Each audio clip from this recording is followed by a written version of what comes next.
નમસ્કાર, એક ખેડૂતનો આપણે રિવ્યુ લઈશું એરંડાના બિયારણ બાબતે. શું નામ છે બા આપણું? બ્રાહ્મણ ભૂરાભાઈ રૂપસી ભડવે. બ્રાહ્મણ ભૂરાભાઈ રૂપસીભાઈ, ગામ ભડવેલ, તાલુકો વાવ. વાવ જિલ્લો બનાસકાંઠા. બા, તમે જે એક એરંડાનું બિયારણ બતાવી રહ્યા છો એ તમે ઉપયોગ કરેલો છે?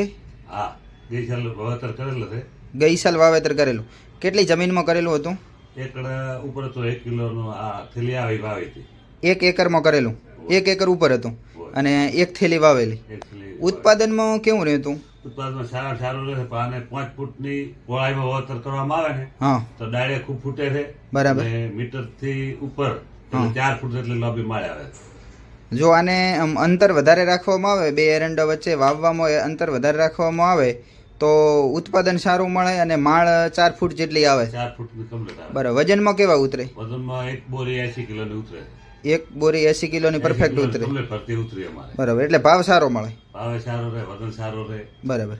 બીજા ખેડૂત મિત્રોને શું કહેશો એરંડા બાબતે? આ કાગરોન ખૂબ સારો એડો આવે છે. બરાબર.